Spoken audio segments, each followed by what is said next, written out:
noisy siren. So today I am going to show you what's in my sewing box. But before I do that, I'm going to show you what I'm wearing. Today I'm wearing the Betty dress. I don't think you can see it, so I'm going to move back so you can see. It's scooped out more. This neckline isn't actually the neckline on the pattern. I just decided to scoop it out just to give it a little different look. And I've made it out of a lightweight summer cotton, which we have in our shop. It's a lovely blossom print and it comes in 4 different colourways, all slightly different shades.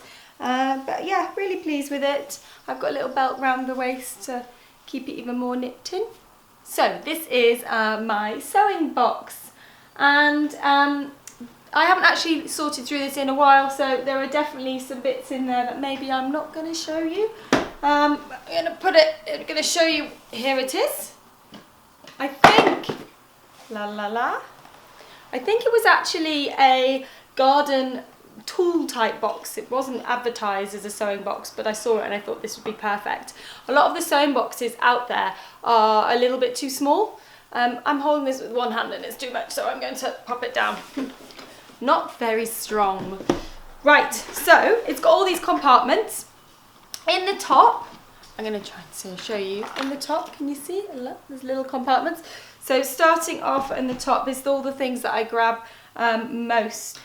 I'm going to start with these scissors. These I was given by the owner of Ernst and Wright, I think. They're an amazing scissor company in Sheffield, and they've been going for donkey's years, and they're really good quality scissors. So yeah, really lovely. However, when he gave them to me, you're not allowed to give somebody scissors or knives. You have to get something back in return. So I think I had to give him 20p, but bargain for 20p. So yeah, that was really nice of him to give me them. Love those. Also in here, unpicker. Of course, I've got about 4 or 5 unpickers in here, but this I tend to replace them quite a lot because they get blunt and then they're really frustrating because they just don't unpick. So these bad boys are my saving grace. When I teach, a lot of people say, oh gosh, you're so quick at unpicking. I'm like, yeah, because I've made loads of mistakes, that's why. So unpicking is just as much of an art as sewing. What else is in here? Oh, these bad boys, yes. My bias binding makers. If you haven't seen these before, they are such an amazing tool. I first learned how to use them when I was working for Bruce Oldfield, as he kept designing dresses with loads of bias strips on them. And one of my jobs when I started there was to make all these strips. So I became a bit of a pro. But basically you feed into the bigger end, you feed the fabric, and it comes out the other end with it folded into the kind of bias strip. Sorry, Poppy. Poppy's sitting on the sofa there. She's just like, oh, what was that? Sorry, Poppy.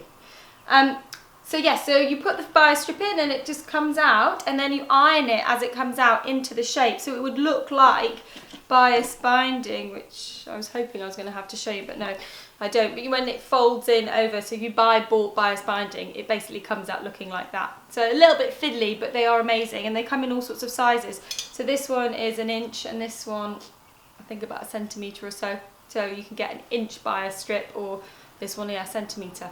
But yeah, if you do like bias binding, these are an amazing tool to have. Yeah, this random pink thing, don't know why that is. I think this was my grandma's. When my grandma passed away, I got her sewing box because I was the keenest sewer in the family, and it used to be in this old suitcase that she kept everything in lots of margarine Tupperwares and various bits and bobs, and she hadn't thrown anything away. So all those little free buttons that you get with garments that you buy, she'd saved every single one of them. And I used to hate people opening this suitcase of stuff because it smelt like my grandma, and I felt like every time someone opened it, the smell units were escaping.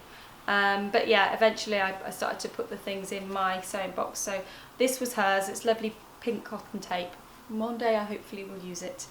Also hers, her needle case, lovely cross-stitch little needle case with some giant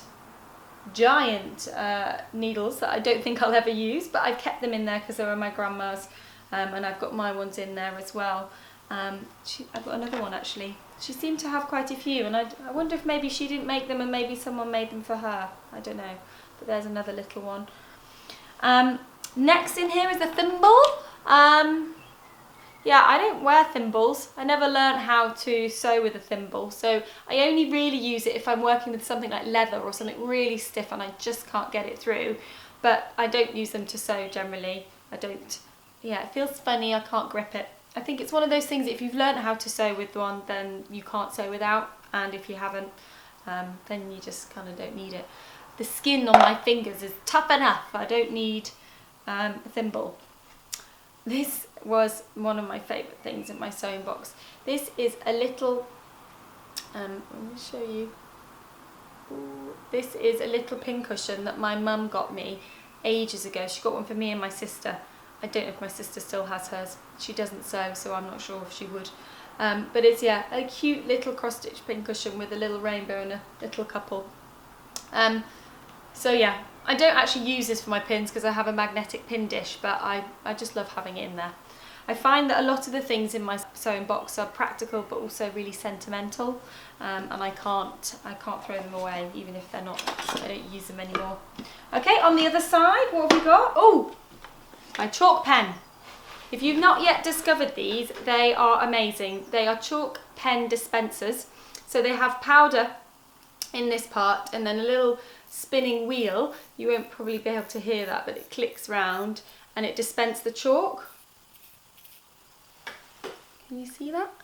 No. But amazing. So those of you that use tailor's chalk, it tends to get really the old triangle kind of shapes. They get blunt. And so you can never get a really nice fine point, but with this you can. So it's amazing for marking darts or anything that you need to on the fabric. Or your hand, good at that too. So yeah, these bad boys, we do sell them on our shop, online shop actually. So you can find them there. Ooh, these buttons, these beautiful buttons that are just, can you see? Ooh. These beautiful buttons that are kind of replica bone buttons, but they're not bone buttons. Yeah, lovely kind of laser cut. I bought these at the Knitting and Stitching show from the Eternal Maker, and yeah, I've got great plans for these buttons, which is, they're too beautiful to use, so I haven't used them, but I'm hoping to use them maybe on a coat or something. So if I do, I shall wear the coat on a video so you can see the buttons. But yeah, I love these buttons. I've popped them in the top there to remind me to use them. Over here, another thimble. For someone who doesn't use thimbles, I have two, which is a bit wasteful. This is massive and just falls off. Those of you looking into buying thimbles, make sure it fits on your finger and doesn't fall off, because that's just not going to work. And lots of spare bobbins. Of course, none of them are empty. I don't know if any of you who sew have empty bobbins in your stash, but that is something that I never have, and it's really annoying because you have to unravel them all the time. But there we go. Needles, so I've got my machine needles in here as well. So I generally use size 14 for regular stuff that I'm doing, but then I might switch to something finer like an 11 if I'm doing a delicate silk or something. But apparently all I stitch in here is jeans, because these are all jeans, leather or jersey. So don't really stitch that much of any of those things, so that's useful tools in my box. Oh, and these, another little sentimental thing, I kept these from my grandma's sewing kit. They are my dad's and my aunt and uncle's little name badges. I'm going to see if you can move those in, if you can see J and Comfort. So the little name tags that you put in children's clothes when they're at school. So she had those in there and I saved them. They were so lovely. So that's that. We'll next turn to the next layer. Open it up. Tape measure. Yes, a tape measure. You can't have enough tape measures. I always lose them. I'm going to put them around my neck so I don't lose them. And oh, another great thing for marking on fabric is these air erasable pens. They look like felt tip pens, but they are special air erasable pens. So basically after, it says I think 24 hours they disappear, but actually sometimes it's a couple of yeah, a couple of minutes even. So this ink is non-toxic and soluble and can be removed by soapy water or air. Strange. I guess if it doesn't go, it will just disappear in the wash. But yeah, I've never seen it not go. So really good to use. Next, this is what I call my torture tool. Look, if you can see. This is used for pattern cutting to mark through paper. So if I'm ever copying something from one pattern onto another piece of pattern paper, I use this bad boy, but it's very vicious. Yeah, or if you're trying to mark something, so say you're copying a garment, trying to make a pattern from it, this is really useful.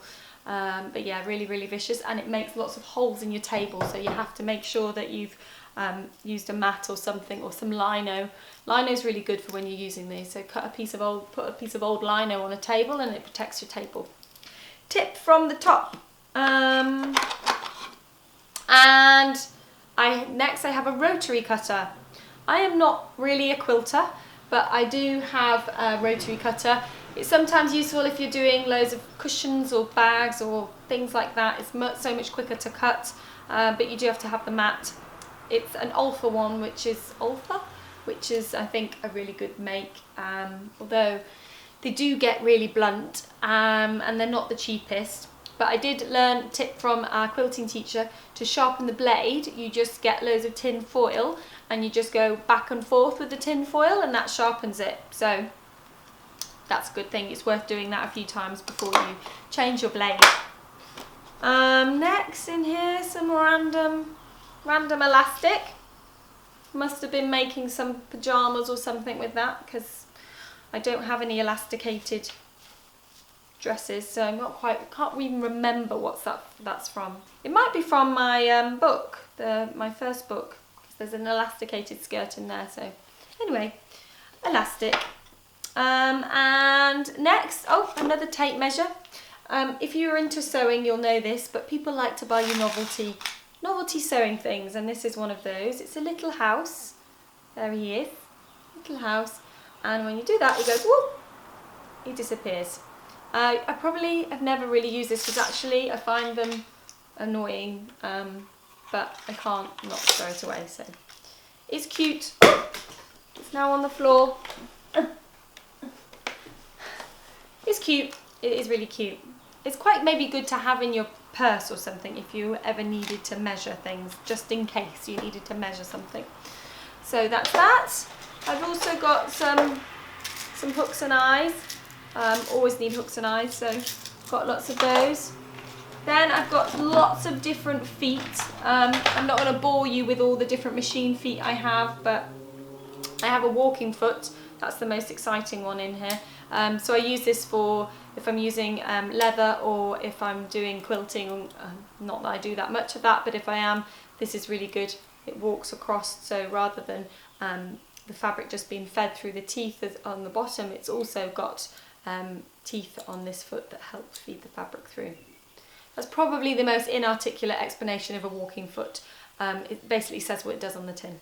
Oh, my bad boy scissors, these ones. These are my dressmaking scissors. We sell these in the shop, and I had somebody search high and low, far and away for these. Yeah, they're actually, we bring them in from Hong Kong. They are really lovely and fine. So just really nice, nice to use, perfect for using cutting silk or any fabric really. But yeah, really nice when you cut silk with them because they've just got such a lovely fine point, and they're a nice weight. They're, you know, they're heavy-ish, but they're not too heavy, so just really comfortable to use. Yeah, couldn't recommend these scissors more. They're really good. And tip about scissors: if you've got some scissors that you've bought and they're reasonably expensive, I think these ones are £25, so you know, not the cheapest. So I would never let anyone else use them, which sounds really mean and not very sharey, but if you let someone else use them, they will cut at a slightly different angle from you, and that will blunt your scissors. The other thing that is suicide for scissors is to cut paper with them, or through a pin, or even drop them. So these cases help, because if you did drop them, at least it's slightly protecting them. But yeah, make sure that you are definitely not going to do any of those things. And oh, in here, my magnetic pin dish. Again, a classic sew over it thing. Those of you that have been to our shops, you'll see these everywhere. These are an amazing invention. So basically, they've got a magnet inside, and so if you dropped your pins, you can't see what I'm doing, I don't know why I'm trying to do that. I was just dropping my pins on there and picking them up with it. But yeah, it basically picks the pins up, and it's just great. And when you're sewing, you can just kind of chuck the pins near there and they'll basically land on the pin dish. So they're a really good thing to have. Also, oh, I'm trying to start my own little collection of buttons like my grandma did. And these are all those little plastic buttons that you get attached to the clothes when you buy them. Randomly saving them just in case. Skanky bit of lace. Not really sure what I'm going to do with that and why I've decided to keep it, but there we go. Oh, and some more lovely things from my grandma's box. I kept these because they're such lovely colours. These are bias binding strips, little bits of bias binding, got lovely colours, and this was a green one as well. Yeah, they're actually too short to use for anything, but they look lovely in my box, and I love the flash of colour in there, so I keep them in there. Also here I've got shoe clips.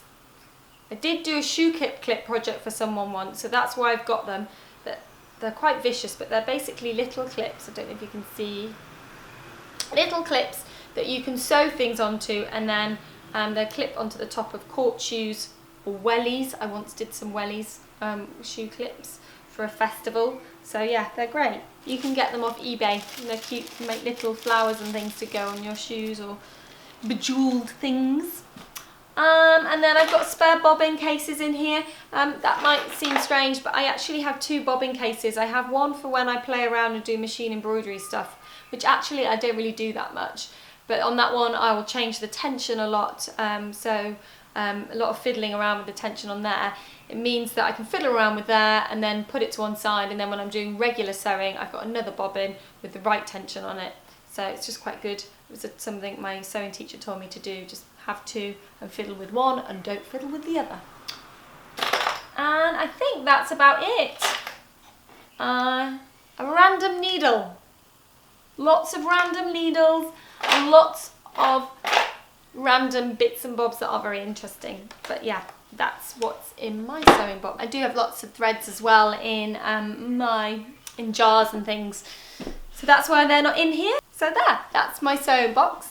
I hope you found that interesting. I'd love to see what's in your sewing boxes. So do let me know in the comments, and I'll see you next time. Bye!